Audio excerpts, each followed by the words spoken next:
कारण ये है कि पहली चीज ये है कि आप लोग सभी लोग बच्चों को सुबह प्रतिदिन स्कूल भेजें, एक भी दिन मतलब नागा न कराएं।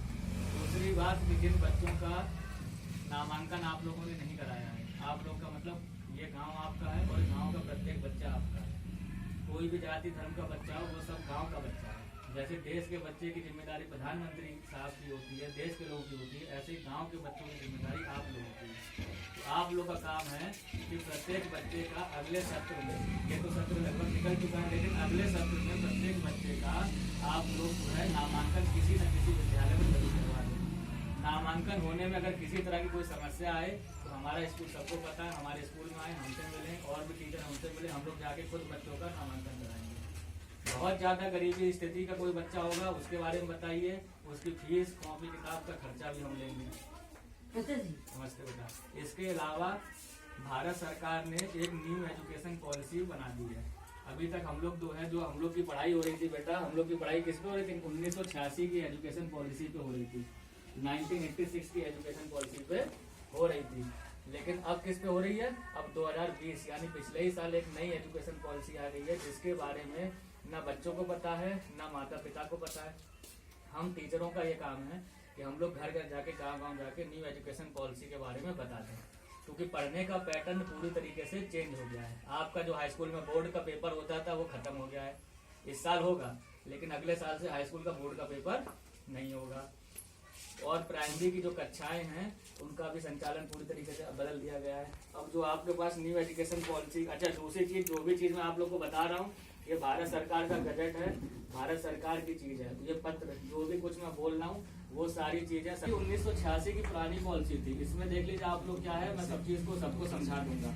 प्रीवियस पॉलिसी में था, the implementation of previous policy on education has focused largely on issue of access and equity. The unfinished agenda of the national policy on education 1986 modified in 1992 is appropriately dealt with the policy. A major development since the last policy of 1986 and 1992 has been the Right of Children to Free and Compulsory Education Act 2009, which laid down legal underpinnings from achieving universal elementary education. मतलब कि 1986 में हमारे यहाँ पे एक education policy आई, उसको कहते हैं प्रथम एजुकेशन पॉलिसी।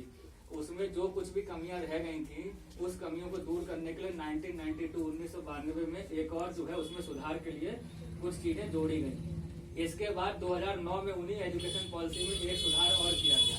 वो सुधार ये किया गया कि 6 से 14 वर्ष तक के बच्चे का जो है एजुकेशन जो है ये फंडामेंटल राइट है। फंडामेंटल राइट का मतलब है मौलिक अधिकार है, यानी कि 6 से लेकर 14 वर्ष तक के बच्चों को अगर जो माता पिता स्कूल में दाखिला नहीं कराएंगे, उनको नहीं पढ़ाएंगे, उन माता पिता के प्रति हमारे इंडियन कॉन्स्टिट्यूशन में 6 फंडामेंटल राइट्स हैं, यानी मौलिक अधिकार हैं।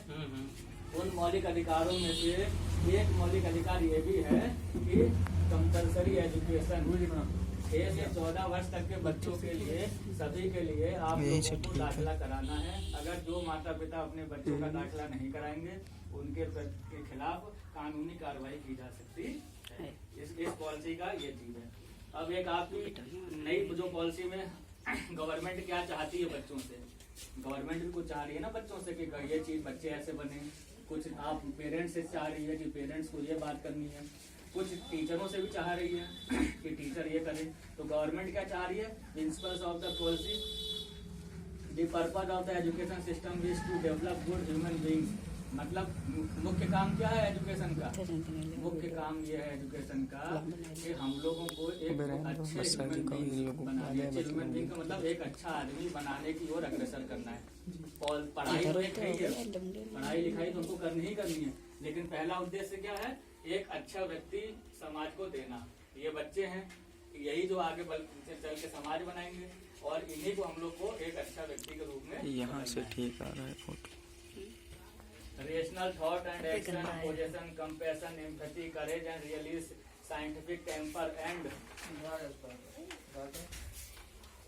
creative imagination with sound, ethical mourning and values. It aims and producing engaged, productive and contributing citizens for building an equitable, inclusive and plural society as envisioned by our constitution।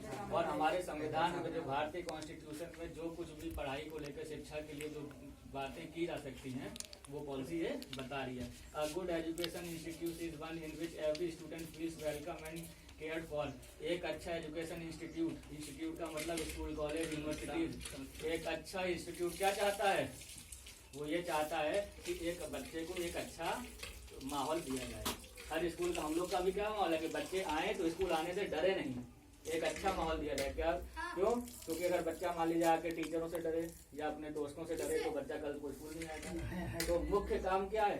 एक अच्छा माहौल देना। ये सब न्यू एजुकेशन पॉलिसी 2020 बता रही है, मैं नहीं बता रहा हूँ।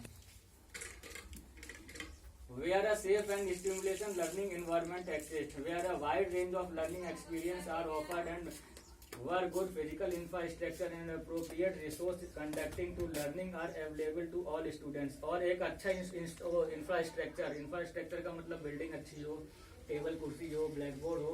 एक अच्छा इंफ्रास्ट्रक्चर जो है बच्चों को प्रोवाइड करने की सरकार कोशिश करेगी।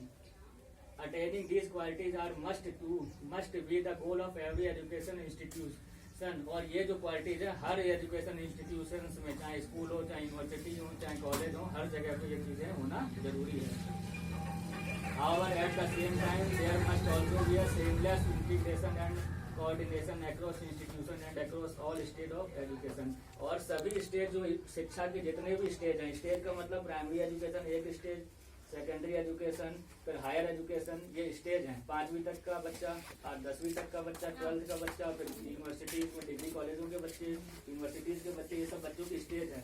तो स्टेज बाय स्टेज सभी यूनिवर्सिटीज को, सभी कॉलेजों को, सभी स्कूलों को एक अच्छा ह्यूमन बीइंग बनाना है और एक अच्छा जो है इन्वायरमेंट देना है। माँ बाप इसमें क्या हेल्प कर सकते हैं? माँ बाप का काम सिर्फ एक है, वो है प्रतिदिन स्कूल भेजना। जिन बच्चों का नामांकन नहीं हुआ उन बच्चों का नामांकन कराना। इसके अलावा शाम को 4 से 6 2 घंटा मैंने पढ़ाई का टाइम निर्धारित किया है। कितना किया है? 4 से 6। शाम को 4 से 6 कोई भी बच्चा हो, चाहे मेरे स्कूल का है या किसी भी स्कूल का, मुझे उससे मतलब नहीं, मुझे सारे बच्चों से मतलब है। शाम को 4 से 6 आप लोग अपने बच्चों से कोई काम ना लें।